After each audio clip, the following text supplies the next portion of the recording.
galing barko. Lilimang araw pa. Lilimang araw pa dito yan. Opo. Tapos sinidisgrasahin lang niya. Philippine Basketball Association player na si Jan Amores sumuko na sa otoridad matapos ang pamamaril na kanyang kinasasangkutan.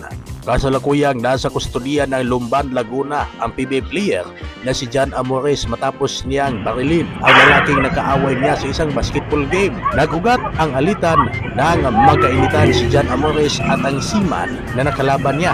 Nagalit ni umano si Amores at pinaghahamon ng suntukan ang seaman. Hindi na ito pinatulan pa ng seaman hanggang sa sundan ni Amores ang pag-uwi nito. At dito na pinagbabaril. Maswerte namang di tinamaan ang biktima. Umaga nitong Huwebes ay agad namang sumuko si Jan Amores sa Lumban, Laguna Police Station dahil sa kumakalat na video through online.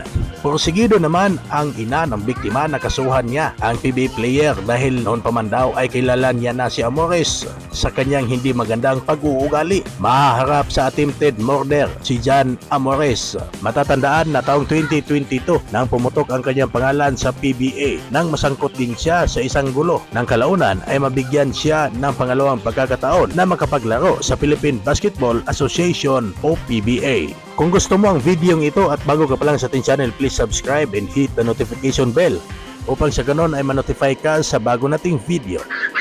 Maraming salamat po.